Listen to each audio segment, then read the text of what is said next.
দলীয় শৃঙ্খলা ভঙ্গের অভিযোগ এনে এনসিপির যুগ্ম সদস্য সচিব মাহিন সরকারকে বহিষ্কার করেছে এই দলটি।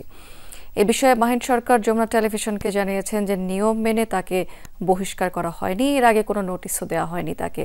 বহিষ্কার সত্ত্বেও ডাকসু নির্বাচনে অংশ নেওয়ার কথা জানিয়ে তিনি বলেছেন যে পিছিয়ে যাওয়ার কোনো সুযোগ নেই, সাধারণ শিক্ষার্থীরা পাশে থাকবে বলেও প্রত্যাশা করেছেন মাহিন সরকার। সুনির্দিষ্ট কারণ উল্লেখ করলে আসলে ভালোভাবে বোঝা যেত, তবে একটি ঘটনা যে আজকে আমি ডাকসুর জিএস প্রার্থী হিসেবে একটি মনোনয়ন ফর্ম আমি তুলেছি। গণতান্ত্রিক প্রক্রিয়া বা যেটি একটি গ্রহণযোগ্য প্রক্রিয়া, সেই প্রক্রিয়া যদি তারা অনুসরণ করত, আমার কাছে অন্তত কিছু বলার থাকতো যে না, আসলে তারা যথাযথ প্রক্রিয়া অনুসরণ করেছে। আমার ফোকাস করা উচিত ডাকসুতে, এবং ডাকসুতে যদি লাক ফেভার করে বা সাধারণ শিক্ষার্থীদের জন্য যেহেতু আমি কাজ করেছি, তারা যদি মনে করে যে সে যোগ্য প্রার্থী এবং আমার পাশে তারা ম্যান্ডেট দেয়, তাহলে হয়তো সম্ভব।